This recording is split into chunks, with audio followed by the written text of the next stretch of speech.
I would like to turn to Ron and William to discuss their take on the road ahead. As I said, I'll offer some questions and I will open it up for questions. You can also put your questions or comments in the chat. I will try to be monitoring that at the same time. So, Ron, I see, there you are. And William, everybody's here. Fantastic.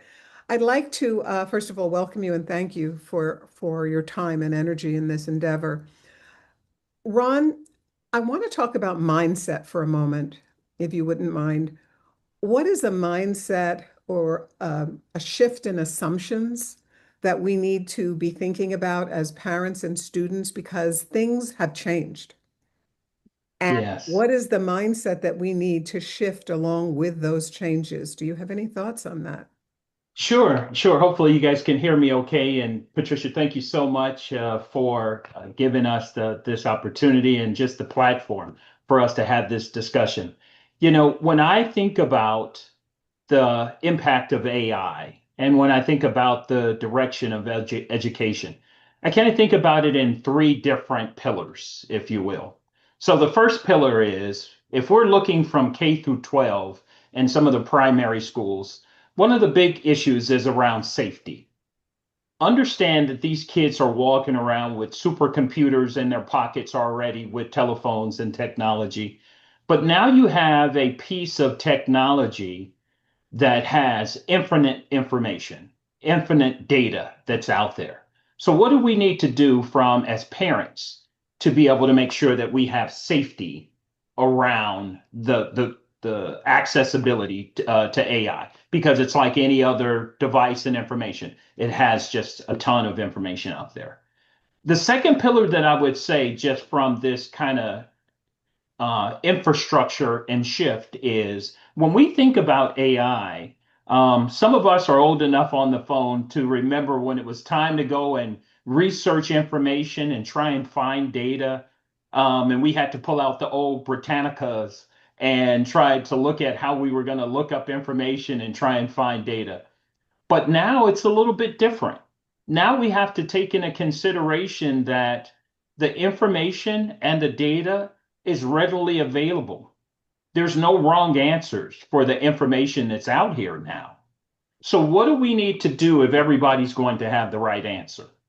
We have to be able to look at how this information is being digested by the students, and the parents have to have an opportunity to be able to kind of step in and step up and say, yeah, that's great that you got the right information, but tell me what you learned from it. So there's a whole different approach, I think, that we need to give consideration on just having accessibility to this information and coming up with the right answer. And then the last category that I would say is this is from a collegiate and from a young professional standpoint. I see AI and the information that I've read in relationship with the IMF and a lot of the other world economic forums and just the job marketplace in general is that AI is going to become this service provider to us.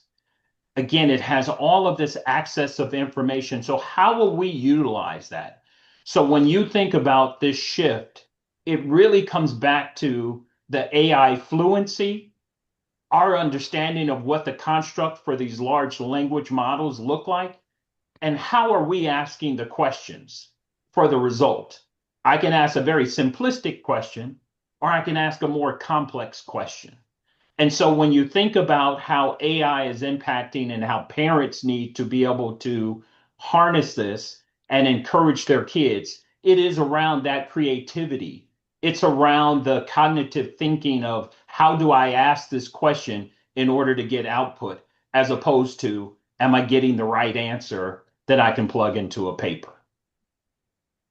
Thank you. Absolutely.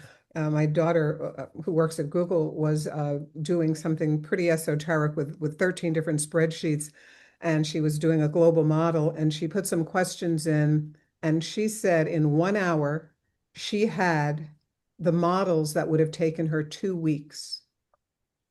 And so this idea of AI fluency, you don't have to be an engineer, but the fluency and the ability and understanding. And then she went back and spent 2 hours checking the work. that AI did because AI can get things wrong. And so it's like when you were a kid and they go, I'm glad you got the right answer, but let me check your work. How did you get there? Our kids have to go back and check the work of AI to make sure they can explain what happened. So thank you so much for that. So William, I know college is on a lot of people's minds, right? Whether their kids are in ninth grade or whether they're applying right now. So is it best to pick a college where you might get a higher GPA or where you can pick a major where you might get a higher GPA or a more challenging major where your GPA might be lower, but it's more challenging? In Mhm. SEO, I know you deal with college students and help them all the time for many decades now. Mhm. What advice are you giving to them around GPAs and colleges and majors that they're choosing? Majors and GPAs are very important, but just one part of the big picture. But before I start, just let me thank um, Beta Zeta Boulay, member Boulay, and Patricia and Ron for participating. It's great to have Northeast Sire Archon Greg Walker participating as well, and of course Archon Jean-Jacques. The question is, it's interesting because we work with a lot of corporate partners, and it's interesting how the landscape has evolved for our corporate partners. There was a time when corporations would hire SEO, the career program, which I'm focused on now, focuses on getting summer, helping prepare younger people to be competitive candidates for summer internships that typically lead to a full-time job offer. So they'll have a job offer heading into senior year of college. There was a time when companies would hire interns based on potential. You have a 4.0, a 3.8, you're at a Ivy League school or HBCU, you're doing well. We think you can figure it out once you get here. That's no longer the case. They're looking for evidence beyond GPA, and that evidence can include the major, what's known as a passion for the industry, a passion for the area that you're going into. And the reality is, some of the majors that are quantitative in nature, that could be economics, it could be engineering, it could be computer science, math related majors. There's a little bit more uh, consideration given to a slightly lower GPA. So a 3.5 in that major may be equivalent to 3.4 even, 3.2 even to a 4.0 in another major because they know the rigor of those courses. And especially in SEO, admittedly, as many may know, we focus primarily in the finance world. And this fluency, this comfort level with numbers and with quantitative topics goes a long way. In fact, we even have analyzed which majors get the highest offers from our corporate partners. Turns out engineering majors have the highest offers. And again, for the reasons I just stated. So majors do matter, but it's not the only thing that matters. This being in clubs that are related to the area of interest, being part, showing that you're sports teams, but any team really, that teamwork is critical when employers are evaluating a potential candidate because you're going to be part of a team. You have to be able to accept feedback in the spirit it's given and not be, too sensitive about receiving feedback. In fact, be receptive and seek out feedback and always want to get better. So, being part of it could be the debate team, it could be the band, it doesn't have to be sports, it could be the choir, just being part of a cog in a machine as part of a team is important. So, but ultimately, this passion for what you do, and I know, I'm not the first person to say it, that it's important to love what you do and not do it just for the money, but we've got to make money. So find something that you do that you can get paid doing. And as kids and parents think about majors, understand what professions that major may naturally lead to going into college. Thank you. I'd like to address this question to both of you, actually. as you think about non-college routes, we see, people, Bill Gates, et cetera, they dropped out and they, they were very successful. And some people are spending a year or two in college, and then they're taking, these jobs and doing well, and others it doesn't work so well for. But if somebody is not considering college right away or at all, can short-term certifications in AI and things like that be valuable? Or junior colleges, or what are the alternatives for someone who is not headed to, a top college? Ron, why don't you take that? Yeah. So I'll address it first. There is an amazing futurist that's out here. Her name is Sinead Beauvoir. If anyone has an opportunity to look her up, she talks about the intersection of AI and education. And one of the areas that I think that's amazing that she hits on is when you look to the direction of the job market, the industries that are out here, we know that all of them are going to be affected from an AI standpoint. And so one of the things that she hits on, and that a number of these other individuals are talking about, is it is the skill set that you have versus the job. For so many years, we prepared ourselves for a job, for an industry. I want to be an accountant. I want to be a lawyer. I want to be a doctor. And what they're suggesting to us now is not necessarily that you don't still kind of prepare for it, but understand the tradition of what we thought that role and responsibility for a job was is changing in itself. So I'll use the example of when you think about what a lawyer typically would do. A junior lawyer who was coming in is going to have maybe a little bit of the grunt work, who has to go look up the briefings and the cases and structure that and everything else. Some of that particular industry, they're saying, hey, we can utilize technology to be able to do that. So think of AI as this service provider. Doesn't mean that they're still not going to need that junior lawyer to be able to come in, but it's them now making the requests and utilizing AI in order to be able to synthesize this information and then to categorize the briefings. Whereas, like in the example before, like with your daughter with Google, it may have taken weeks for somebody to do something. Now it takes hours. So I think it's important for our collegiate students and those young professionals to think of how I understand of my AI prompting, how I understand the AI fluency. Now, in relationship to these short-term certificates, I'm fortunate enough to sit on a board in the state of Alabama that the governor appointed me to for our two-year college system. And so when I look at some of those short-term certificates, some of those stackables, a lot of these companies in the industries now are saying, this is the skill that I need. I still value the 4-year institution. I still value that degree. So let me be clear. That is still the trajectory. That is still the path that these kids want to be able to take. But just like anything else, if I have the ability to enhance, if I have the ability to have a better understanding, so I can take my 4-year degree with my 2 certificates in my certification around I may be more marketable when I approach a company, when I have to be put up against the next individual. So I think there is still 100% value in being able to do that.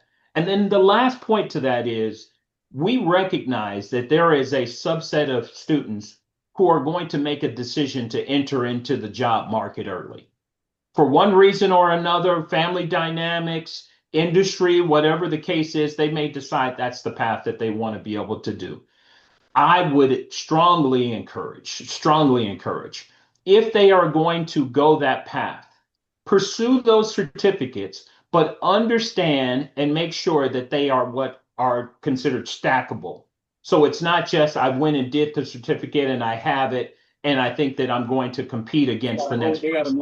It is a very competitive market that we're out here that we have to be able to go up against. And so those are the things that we have to consider when we think about those short-term certificates and the stackable credentials that are out there. it should be an enhancement and it shouldn't be the end of the road from an education standpoint. We have to continue to emphasize how we can be life learners.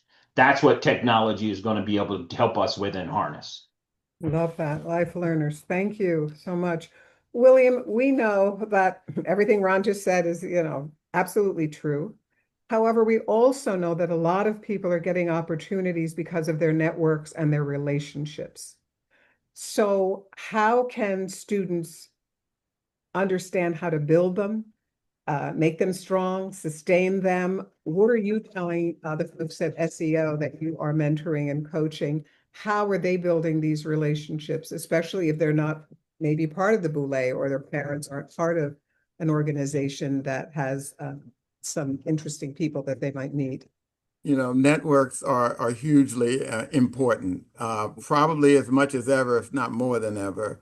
And they say it's not who you know, it's not Not what you what know, you it's know, who, who yeah, you thank know. you for Yeah. helping me out there. It's not what you know, it's who you know. Well, it's not only what you know, it's not only who you know, it's who knows you and who knows about you and what they're saying about you when you're not in the room. I mean, if you think about it, all decisions about our careers are made when we are not in the room. So, what can you do when you are in the room to create the impression that you want people to have of you? And at SEO, we have a board member, Carla Harris, who's written many books about this. So, I would encourage folks to look up Carla Harris's Pearls and talking about developing a genuine connection with people and do what you say you're going to do. Starting, I mean, if you take a card and you say, I'm going to follow up, I can't tell you how many people say they're going to follow up with me. Most do not.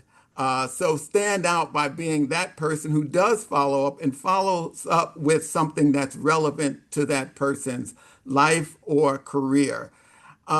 And stay in touch with those people you meet. I mean, if you see an article that may be of interest or you read something, you may send it over to them. Don't assume they didn't see it. Say, in case you missed it, or in case you weren't aware. Because look, they're in the industry. So there's a good chance they know, but they know you're thinking of them and that you're on top of the industry or the area that they're in. Because by the time you would like a favor or ask them to utilize the contacts they may have, you don't want to only contact people when you want something.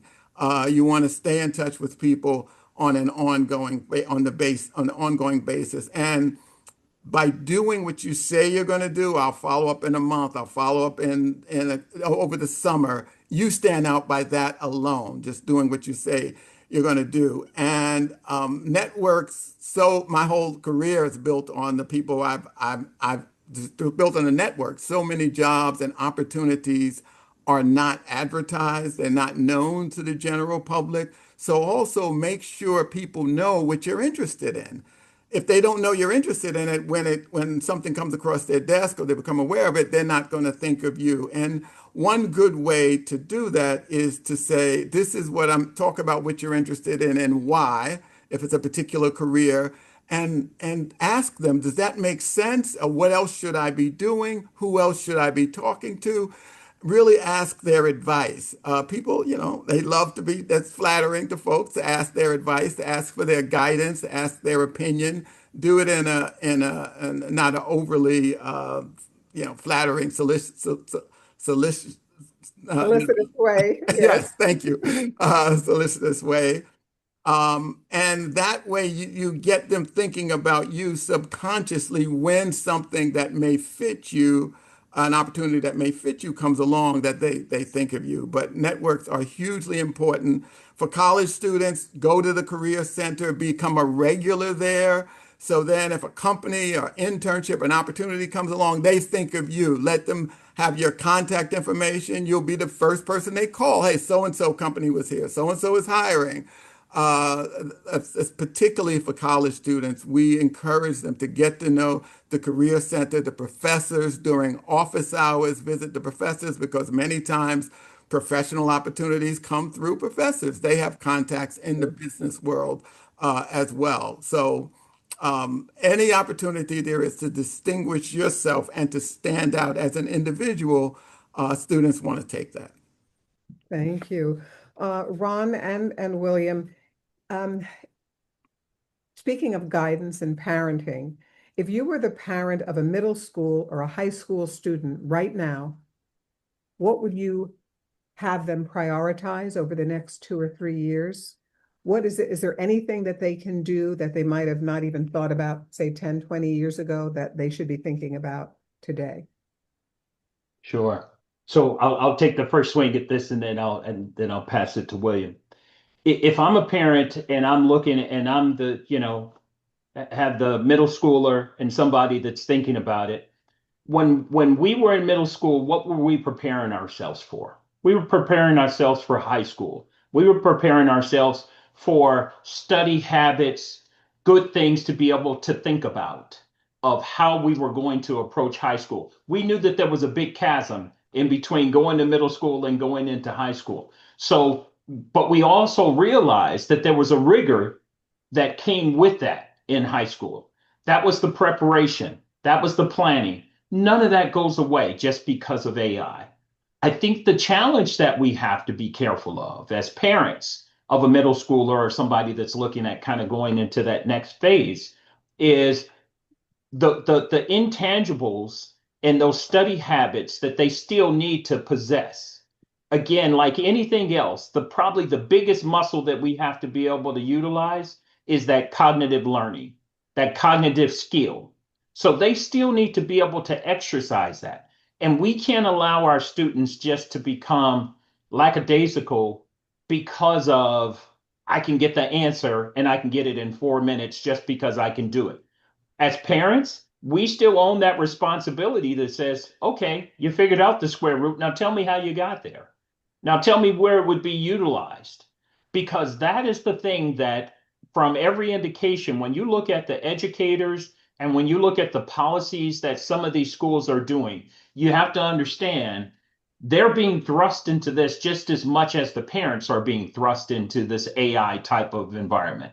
So they realize that the person maybe who was struggling last semester, who's trying to be able to do something this semester, is coming up with all of the right answers. So it can't be that particular piece. As parents, we still own that responsibility to be able to sit down and say, I'm glad that you use this tool. No different than you looking at, the internet to come up with an answer. Tell me why, tell me what it means to you though. And so I think that's one of the things that we're going to see. Education is going to start to grow, and we don't want to widen the gap on the students who maybe already may have been marginalized. Maybe they were already a struggling student, but maybe they haven't adopted really good study habits. That's the things that the parents need to be able to do. And then I think the last point is we have to make sure that we don't stifle creativity. The landscape of how these tools are going to be utilized in high school, it's the presentation skills, it's the confidence of being able to stand up in front of the class to be able to say, here's the things that I researched and I looked at, right? Here are the sources that I pulled this information from, and here's what it means to me. Those are the things that are going to kind of help that middle school kid who's going to transfer in, who can go and run and find a quick answer. That may just not work in the construct of what the education landscape is going to look like going forward. Thank you. Thank you very much. William, you deal with a lot of recruiting over the years, and I'm sure you still do. Is there a change, or is the cycle the same? Are the numbers the same?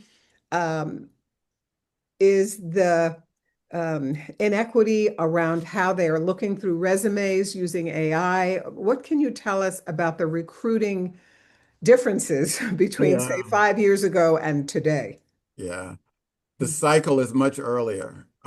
So at least it's particularly in the areas where SEO works, the finance and related areas. College students already have job offers for summer of 2027, and began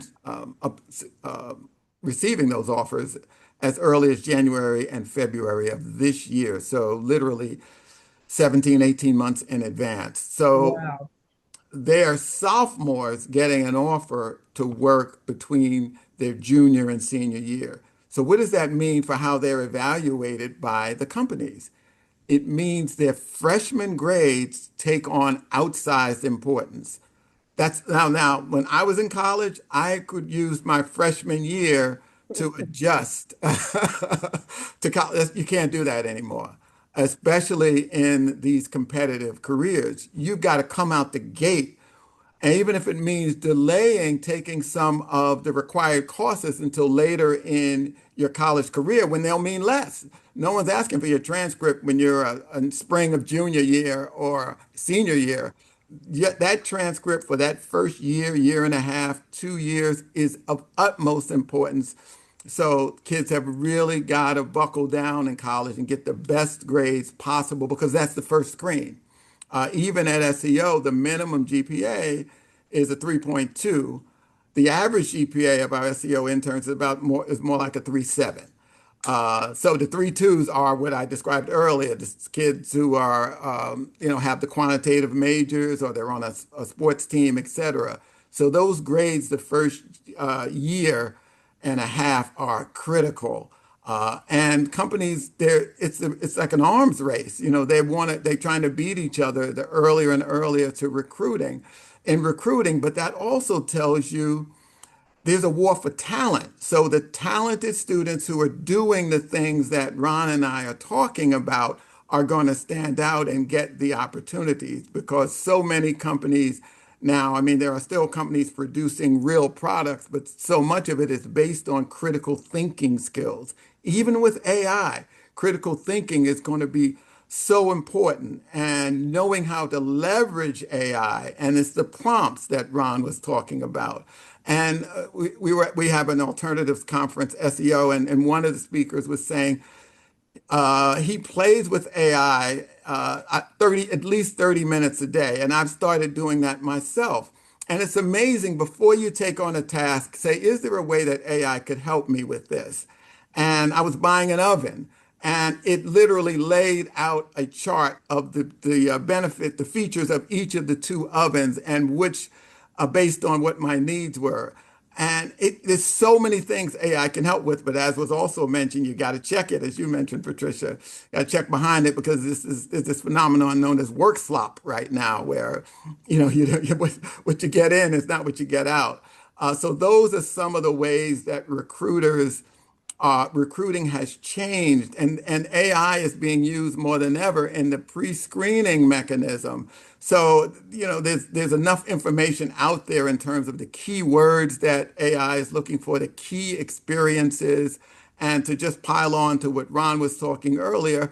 For middle school students, this team piece that I'm talking about, that I mentioned earlier, and the socialization, because it's so easy for a kid to sit in their room with their phone, use Instacart to order stuff or Amazon, never go out. You got to get your kids out, get them socialized to be part of a community, take away the phones. A funny thing happened in New York City public schools. I'll mention this and then I'll end. They had a note to have it. Their cell phones are banned now during the school day.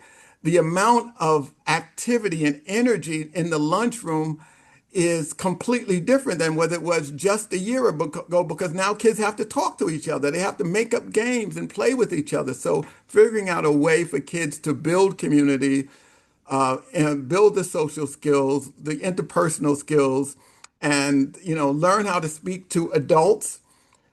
Word got back to me of someone that was referred to, the son of a someone who was referred to me was interviewing with one of our corporate partners, a woman at that, and called her bra. So like, no, say it ain't so, but it happened. So you learn how to Well, talk to adults I and have a don't que- use like so much. honestly, I have a quick question before we open to the audience. Are you suggesting that if you believe your child still has the jitteries and is still not disciplined and settled in, so freshman year would be that sort of oops year, would you suggest that child takes a gap year until they settle in? Yes, if because life is very long and those you got 40, 50 years of work, in most cases after college. So if the gap year is going to help them focus more and understand the value of college more, maybe they're doing something that doesn't require a college degree and they really understand how much it means, what's at stake, then a gap year can easily be important for that. And there are many And websites for gap year experiences all over the world in their Mhm. city, and they're substantive experience. They're not silly things. They're serious things. Mhm. yeah, Patricia, can I add a point to that? Oh, please, Ron. Yeah, and this isn't a shameless plug for my organization or for Williams' organization, but I think this is true of any other regional nonprofit or the national nonprofits that are out here that focus in this particular area. Our the purpose of our existence is to help with that early identification, providing that confidence, providing the mock interviews, the ability of being able to do the teaming and everything else. And so I would solicit whichever organization it is that the parents need to look at and seek and find out, I know the program that SEO runs and what we run. And when we talk about network, I call William on a frequent basis just to say, hey, how's things going over there? And I know in his process and in my process, we're looking for the students who are engaged in each other's organization. Why is that important? Because you know that the base of the foundation of what that kid is walking in the door with. We know Mhm. that that area around confidence, around the support, around that ability to look somebody in the eyes and some of the things that William was talking about. So whether it's our organization or another, it's important for the parents to identify where can I get my student, where can I get my kid involved and engaged and get them just out of their bedroom, connected with society, connected with other students, being able to be uncomfortable and being able to use that muscle and develop that muscle to be able to discuss, give creative ideas, things like that. So it becomes critical. Thank you so much. I'm going to open it up now. If everybody would go ahead and open up, you can either raise your hand or you can put your question or comment or thought in the chat and I will monitor it. I did also want to add, I think it's super important for all of us to think about the diagnostics around neurodiversity in our children, ADD, ADHD, anxiety, depression, to get those things understood early and managed so that they're not discovering this in high school, or in my case, some of the senior C-suite executives I coach are just discovering that they have this now, and they're hitting a wall. And those are some things that we also need to think about. So, William, I see your hands raised. Thank you very much, and thank you to all the panelists. I apologize for not having my camera on. I thought this was going to be in a webinar format. So I just wanted to, I really like the idea of helping the children of our Boulé members and really trying to find ways, creative ways. And I think this panel is a great idea.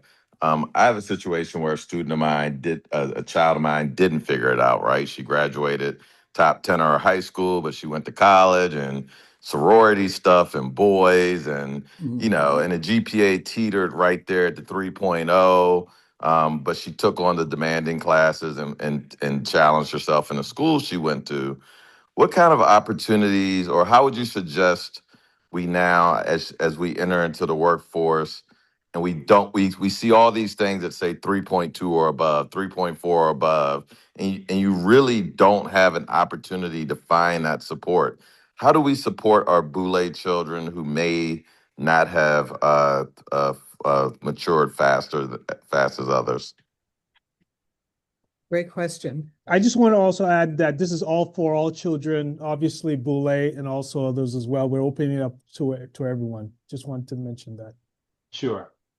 All right, William, you want me to go first or you? Yes, you go first, Ron. That's a All tough one. I right, got to think super. about it. Super.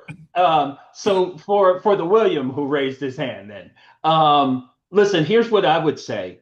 I know within our organization, within Inroads, our organization that's been around in existence almost 55, 56 plus years, we were taking kids that we know from a GPA standpoint maybe hadn't hit that particular mark. So my recommendation, William, would be it's never too late. Don't feel like you have to put your daughter into this box that says it has to happen in the 4 years at this particular point in time, and then there's an expiration date on it. If there was a point where, hey, I'm off track, what other organizations, where else can I connect in order to be able to get back on track? What are the other resources that are out here? Doesn't necessarily have to be my organization or Williams' organization. Who else is out there that can kind of help to meet your daughter at where she's at right now? Now, again, I would suggest both of our organizations have, great backgrounds and everything else. But if you're just trying to figure out, okay, where's that level of interest? Because I think that's also another key critical piece to this. It's not just necessarily being able to hit the GPA, it's finding that area of creativity and something that they have passion for. And if you can tie that into the education piece, I think you would see that growth a little bit expeditiously. So I would say find those other resources, find the other information that's out there of where that level of interest is in order to get it back on track. And don't restrict yourself or your daughter to saying, hey, this has to happen in this particular period in time.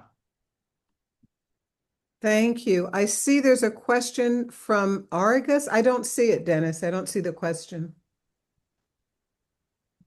I can read it in the chat, Patricia. Please, thank you. Yeah, so from Arcusa Few here, she said, with so many DEI funded recruiting programs disappearing, especially the ones that targeted students of color starting sophomore year, how are companies actually filling that gap, or are they? Wow.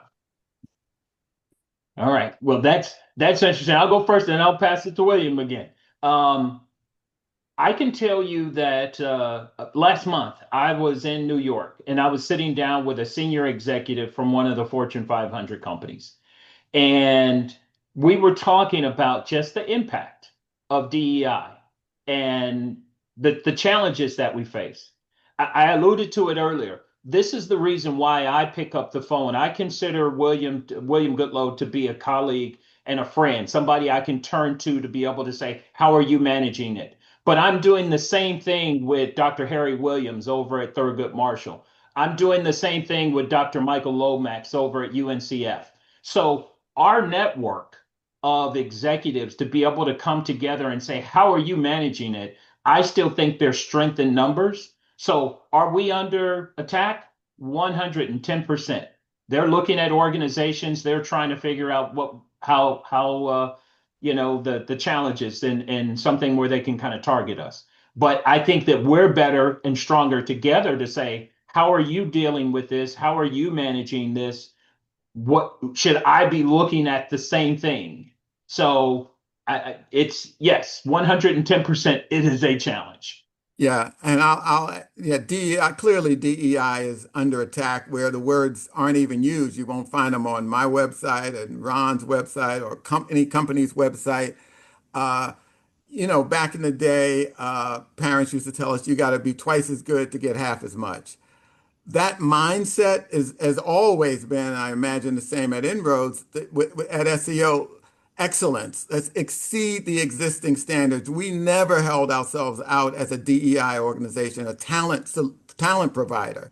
Did many of the young people happen to be historically underrepresented? Absolutely. But first and foremost, we're about talent and helping these companies make money.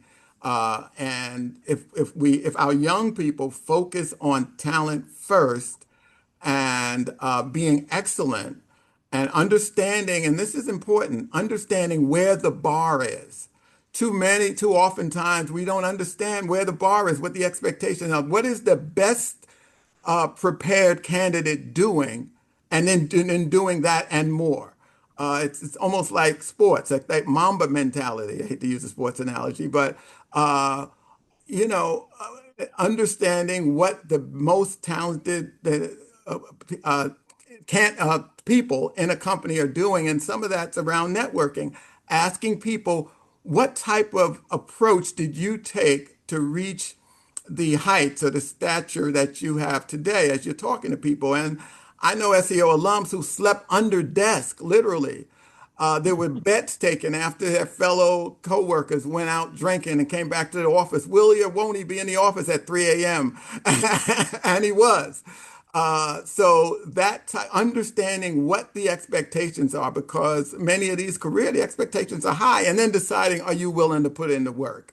And that's the difference sometimes in the corporate world, in the sports world, another sports analogy. You kind of know what it takes to get to a certain level, how much you have to practice, how much film you have to watch, et cetera. But sometimes in the corporate world, it's not as obvious. So we've got to be a detective and figure out and find out. And that's where SEO and inroads come in. We pull back the curtain and we say, look, this is what it takes to get what you want. Do you really want it? And if you want it, this is the standard that you have to achieve, and not even achieve it, but exceed it.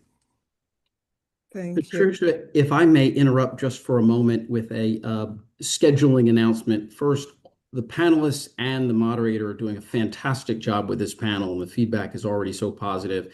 We've had such great attendance, over 80 people throughout this event.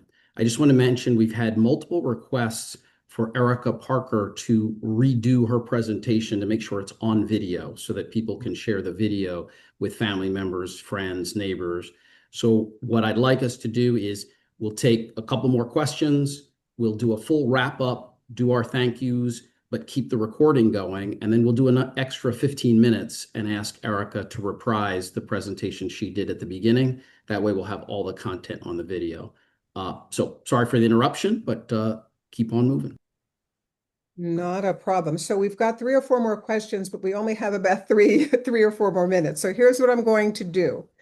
I would like to show the takeaway slides first, just so people have that.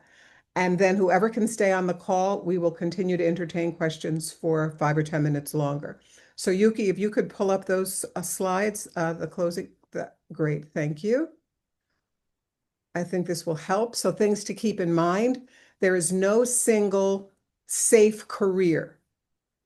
It just doesn't exist anymore. So focus on adaptability and stacking over perfection. AI is helpful. It's not the enemy. And I think you've heard some examples. Early career is not a verdict, to my friend William, who asked the question, because progression is about exploration, skill stacking that Ron spoke about, exposure, figuring fit, building relationships and networks. And skill gaps can be closed faster with AI. And so even if you get in late, pivots can happen faster. Next slide, please. The other things to keep in mind are that career paths are no longer linear. So experimentation, parents, is not failure. It's normal. It's going to be more of the norm. Parents must update their expectations. And good mental health is a performance advantage. Students who feel supported, not judged, allowed to experiment, safe to pivot, will move faster and make better decisions than the students that are under unhealthy pressure. We're seeing so much mental unrest in our country right now, especially with our folks, and failures to launch, regardless of income. Young adults need to build momentum, confidence, and direction, and how the parent responds to uncertainty will impact how quickly they gain their footing. And the last slide on things to keep in mind, their industries vary. So finance is looking at that GPA freshman year, as William Goodlow shared with us. But maybe you're going into tech where they're looking for more project experience and a reasonable GPA and more AI literacy. Or maybe you're going into CPG and they're looking for leadership and commercial instinct. So depending upon the industry and the avenue and the profession, discipline, marketing, sales, et cetera, there are nuances to what people are looking for. So, it's not one size fits all. Next slide, please. You may want to take a photograph of this. Here are some books that you can read if you would like to do some more reading around lateral thinking or around this brave new world and what's happening. There are some audio podcasts, and they might be actually visual too. I'm not sure. The Hard Fork, which is great for parents, it's put out by the New York Times. Everyday AI and the Cognitive Revolution. Those are all podcasts. And then there's a TED Talk on AI and the future of work. Dozens that are 10 to 20 minutes long. I looked at quite a few, and they're not super long. They're short, but they might help you to sort of dive into the waters and get really comfortable with this new world. Next slide, please. I wanted to first thank everybody for your participation and for your insight and your expertise, and thank everyone else for joining. And now I'm going to go back and I will ask questions, and please stay on as long as you can. And if you have to go, we understand that this call was slated to end at 6:30. So let's go back to the questions. Here's one. How can students stay positive in this job market while also trying to keep up with other competitive resumes? I have applied for over 150 internships as a business student with no offer this summer. Oops, I can't read the rest of it here. One second. I am a rising junior worried about how I will appear to recruiters when it's time to apply for a career. Any thoughts? Ron. All right, I'll go first. I would tell you that, like in Inroad's case, we work with almost close to 200 plus organizations nationwide that are offering internships. It is a competitive market. You heard William just speak about that. So I think probably the most important piece is to not get discouraged. I know when you are putting a number of things out there from an internship standpoint, it becomes a challenge. Just applying online to an internship sometimes does put you in the seat of other interns. I would recommend understanding some of the other job fairs and career fairs, some of the other conferences that are out there. I know William and his team hosts things in the summer. Inroads does the same thing, where we have our national conference. The reason why I suggest connecting, whether it's with our organization or any of the other nonprofits that host these fairs, is that a lot of those employers actively come to those events seeking individuals. So you have to kind of change the mindset of I want the internship to determine, well, where do I really want to do an internship? And am I willing to show up at some of these conferences, at some of these other job fairs? Because here's what you know, they're typically in the market. They're looking for you just as much as you're looking for them. The challenge is they're looking at 100,000 applications or 50,000 applications. And so if the tool is the first thing that segregates you from being into that final group, into that final pairing, versus you showing up with your creative style, dressed to impress, dressed for success, and shaking hands and being confident, where somebody may say, hey, I think I need to follow back up with this individual. So don't get discouraged. Find another route in order to make sure that you can get out there. Thank you. Erica, you wanted to share something? Yeah, I was gonna say for Tiara here, I mean, this conversation has been phenomenal and it's made me think a lot about my own trajectory. And I realized in most of the roles that I've had in my career, so 3 total, I don't think I've ever applied. Like even in the role I'm in now, I went on LinkedIn and I found the hiring manager. I found a member of my team and I said, what do you do? What's good and what's interesting about your role? And I'm really interested in this. And she talked to me and then she connected me with the hiring manager. And then I went back and forth for like a couple of weeks with her, and then I was hired. But I think in every instance, I've always reached out to people because my mom used to always say, the worst you can get is a no. So you always want to start with people first in every scenario. And then if you also want any helpful hints on like prompt engineering, I can help you there too, because there's a lot of creative workarounds when it comes to submitting to these AI bots. So like even my institution is switching over to have these tools that they just read the paper and throw it out, and it's so binary and it's awful, and Mhm. it dehumanizes the entire hiring experience. But there are some tricks where you can put like at the bottom of your resume in white ink, make sure this gets selected, and that kind of stuff actually does work. I'm not kidding. There are stories online of like scientists and researchers who will kind of like mess with the model. So these LLMs, they're not deterministic. They are, they're more on the other side of like whatever you put into it is what it's going to spit out. So if you pick my resume and white ink, it can actually do that. So there's things, I'm not saying do that, but I'm saying like some models don't have guardrails, and people are finding all these different workarounds, but how you actually prompt engineer your resume to match the job you want matters so much. So even if you don't do some kind of crazy hack like that, it will read the information on your resume and do exactly what it's been trained to do. So I don't think people realize that they're making one resume for 150 jobs when you might actually have to make 50 resumes for 150 jobs to tailor it to match, what it's asking. So just putting that out Absolutely. there. I also wanted to add, since you talked about bots, the performance reviews after you've worked for 6 months, the new people who are coming in and even more senior, they're starting to use AI and bots for those. So what they do is they take all the emails you've ever written for work, they take conversations from your performance conversations with your manager, they put it all together and they synthesize it for your manager. Hmm. And so there was a time when, a manager could say, "Oh, I don't remember that," or you don't, and they offer a review. So let's say a 1 is bad and a 5 is excellent. The bot will offer this person's a 3. And so having that debate now about, well, I really think this is a 4 and this is why, it's becoming less subjective. And so just something to think about for those who are already in the job market and who are already working in companies, that the performance reviews for raises, promotions, and bonuses has changed, and Mhm. AI is creeping in there as well.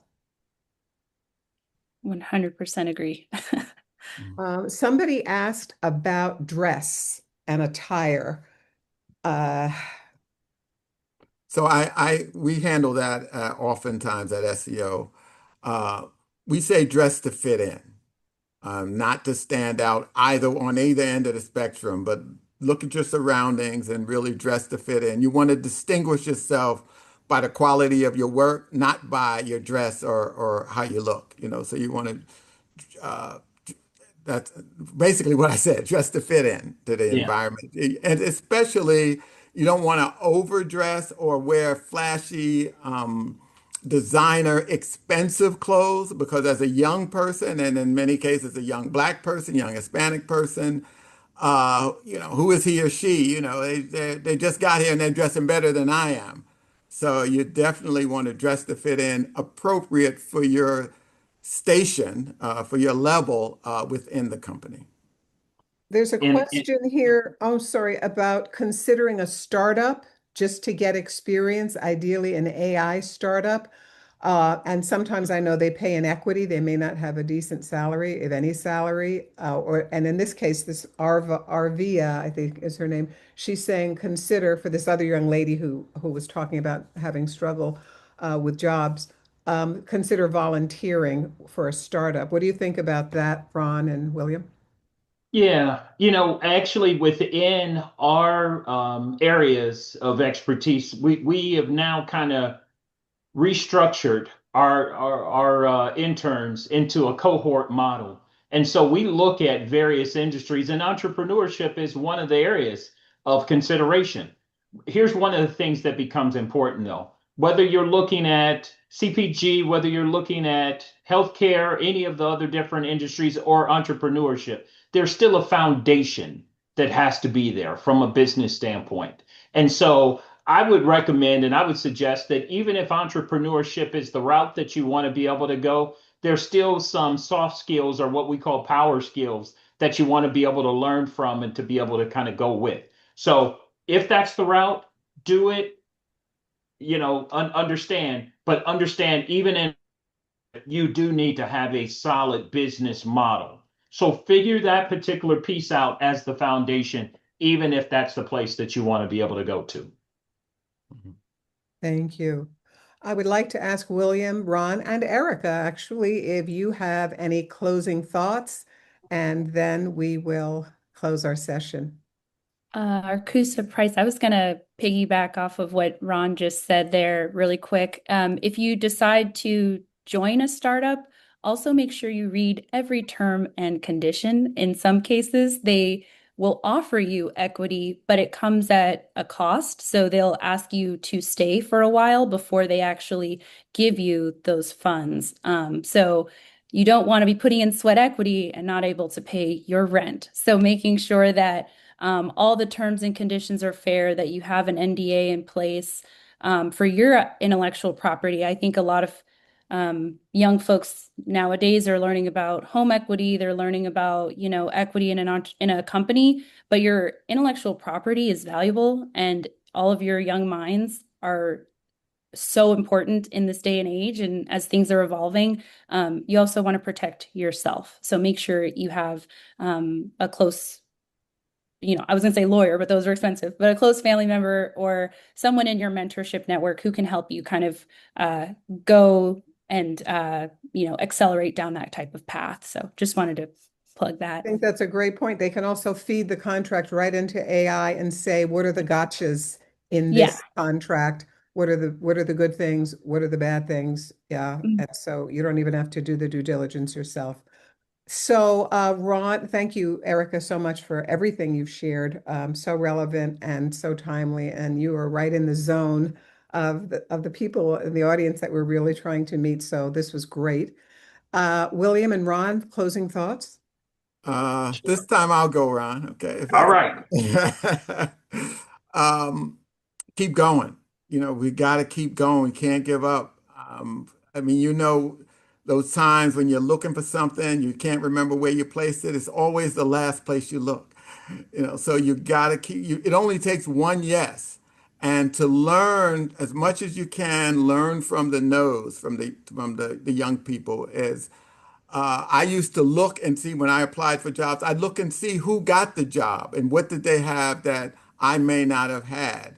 Or if you can talk to the hiring manager and say, what could I have done different? So always look to improve.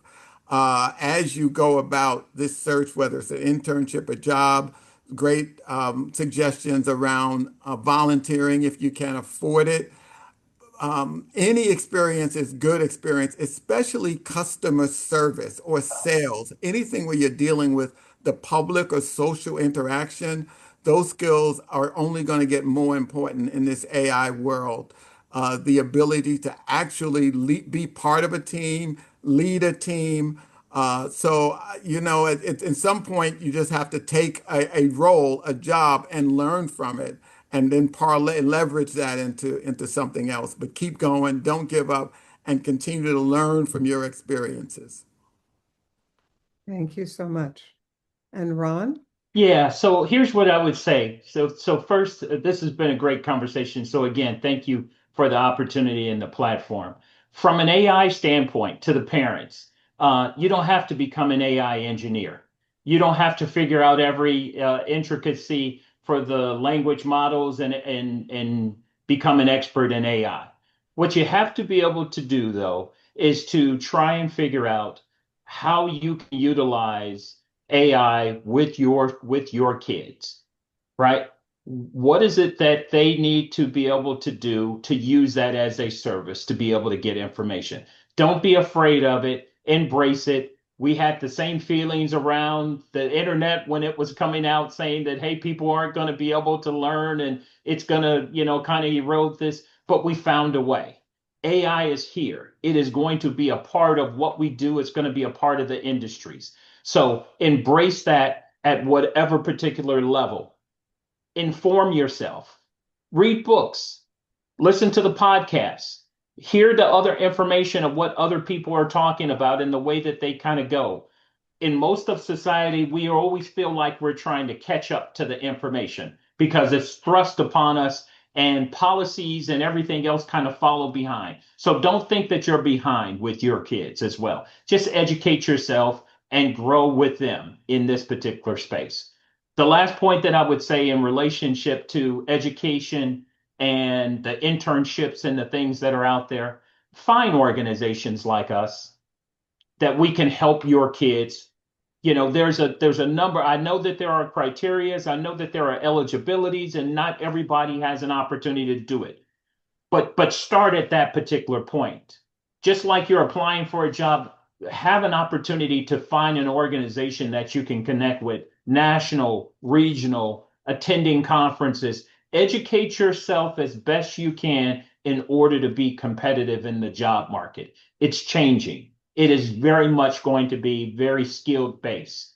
So adapt and build those skills. And then the last point is encourage your students, encourage yourself to be life learners.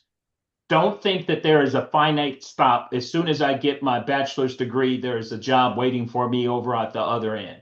I have to continue to adapt. So be creative and figure out how you can increase that adaptability as far as education is concerned. And like William just said, I know that we have the opportunity to do it. We've made changes before, we can make changes again. Thank you so much. And thank you, Greg and Dennis, for spearheading all of this. This has been wonderful, and speakers as well. I And just thank want to say thank you to you, Arkusa Price, for moderating this panel. Fantastic job. And I just want to say thank you to my colleague Yuki, who was working the background and making sure things run smoothly. My So I just pleasure. want to say thanks a lot, Yuki, for doing this. And I'll turn over to Sarah Khan, Greg Walker. Thank you, Archon Jean-Jacques. All I can say is thank you. What a wonderful panel, wonderfully attended, expertly managed by our moderator. We have an all-star team of members of the committee, the Youth Education and Engagement Committee. It represents sort of the best of us in our fraternity, and this event also represented the best of us, providing this insight to our community broadly. So I just want to thank all of you for doing this. I want to encourage you, as many as have the time and are interested. We're going to do another 15 minutes and give Erica a chance to make sure her presentation is on video. And it'll give us, some of the rest of us, a chance if we wanted to inquire more about those topics. But mainly, I just want to say thank you to the committee, the panelists, and our moderator for just making sure we had an A-plus first event for the Youth Education Engagement Committee. And I look forward to more of these types of events over the course of the next 18 months.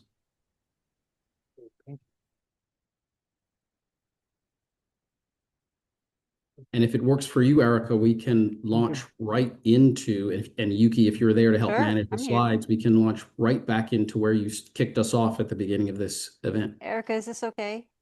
Yeah, I think it was the slide with all the logos on it. Okay. And then I could just do a quick repeat. I also forgot to say what I do, so that's great. Oh, okay. Awesome. Okay, so just to jump straight into it, for those of you who joined a little bit later, my name is Erica Parker, and I am an Innovation Human Factors Principal at MD Anderson Cancer Center in Houston, Texas. My role, I think, relevant to this conversation is that I currently run an operational intelligence portfolio. And that includes all kinds of AI implementations across the institution, as well as AI upskilling and workshops for our workforce of 27,000 people. So my job is really looking at what's going on in the market and how do we bring these tools to our clinical teams who want to end cancer. And so I think this conversation has been very interesting for me to listen to from this perspective as well, because I am always thinking about the next generation and the pipeline that is going to be supporting the work that we do in order to end cancer. So I'm really excited for you all in terms of getting, on the pathway of pre-college and collegiate endeavors. And I'm really hoping to see all of you in the next coming years because I want more youth involved in the work I'm doing. So just to kick off where I started with in this pre-collegiate rectangle here, we included some organizations that can be of help to you if you're currently in high school.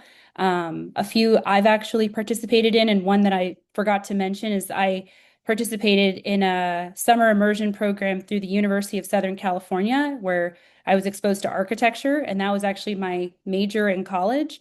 But my parents didn't know if I should do architecture or business. So I also participated in the program listed here called LEADA, formerly known as LEAD.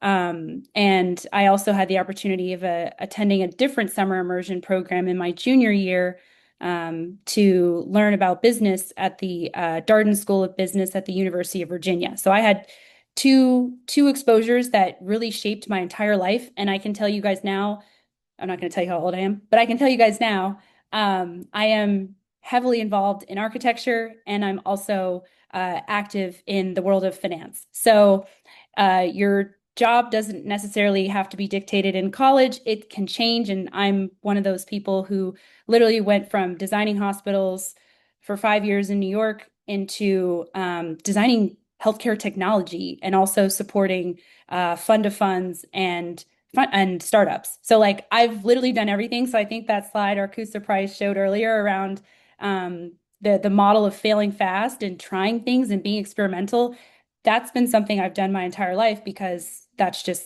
the nature of design and business for me. So if you're struggling with getting internships and figuring things out, that's okay. It means that you're in a growth period and the best is yet to come. So this center box here, amazing programs as well. Some of the things I've been involved in, Alpha Kappa Alpha Sorority Incorporated. So I crossed at Howard University, spring 13.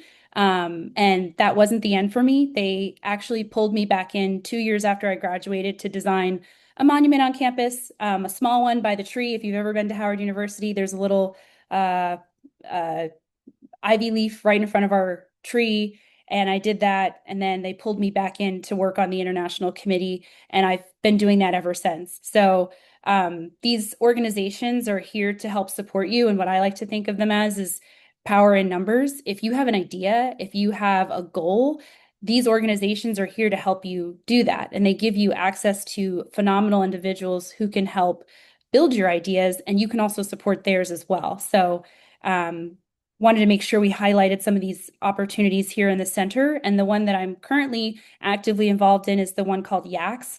So it's available to all of our Boulé members' children, and it is a closed organization, but it has a lot of ties into these other orgs as well. So we wanted to make sure we included many opportunities for you if you're currently in college and want to pursue things post-college or while you're in college. But YACS stands for the Young Adult Career Symposium. And I think if you've attended Boulé with your parents in the past, YACS is an integral program that has opportunities for leadership, development, wealth building, all kinds of career ascension opportunities at the Boulé. So this year in Dallas, we have a plethora of amazing programs, including a pitch competition. So just putting that out there. And we also are working towards having more regional events. So if any of you on the call, want to participate and get involved, we're going to have more opportunities in the future. So the YACS is a great opportunity to meet folks that are your age, ages 22 to 34, and really talk about all the things happening in this blue box. Like that's what we do at YACS. We just chat about where are you in your career, and making those friends and connections also helps with the career goals you might have. A lot of my friends have helped me, I've helped them, and you can create horizontal pipelines within your own network. And I don't want to leave that out either. So not just looking for managers, but looking for your friends who might have a role that you're interested in and learn from them and get connected that way. And then finally, in this third bucket here around career advancement, I've included some logos for things I didn't know about in college and high school that I wish I had known, and I learned about them post-college. But I've worked with companies like Techstars, which is an accelerator program, and working with cohorts of startups who are trying to get their feet off the ground and get capital.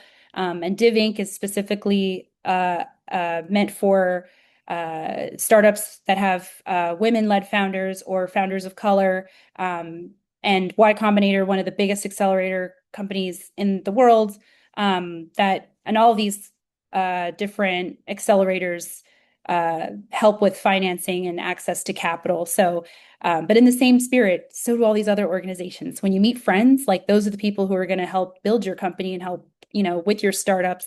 And there's opportunities for, I think I put Kauffman Fellows in there because that's another great one if you're pursuing business and want to get into finance, as well as Milken Institute, which I'm also active in now as a member of the Young Leaders Circle. So, and that's just, again, access to networking, powerful people, conversations that you otherwise wouldn't have unless you were in the room. So, and I think there's a bunch of logos on here and there are a lot of companies and opportunities, but I really want to emphasize in this age of AI and things evolving quickly, to have fun. I say that to my colleagues all the time, like innovation is intelligence having fun, which means if you're in high school and you're in college, you can go meet with 4 of your friends and hang out for the day and play with virtual reality, play with Claude Code, get into developing and designing, because I think creativity is where the market is really shifting. It's not necessarily who's done all of the right things and gotten these scores per se. I would say it's who's really making a difference, who's making an impact, and who's being creative, and that's really how you end up standing out. So I'll pause there. Hopefully this helps with the recording. Thank you so much for doing that and reprising that conversation. I thank the committee once again, especially Dennis Jean-Jacques as the chair, the panelists, and our moderator. And we can wrap up this event, but we'll gather again soon to continue this conversation. Good night. Thanks, everyone. Thanks, everyone.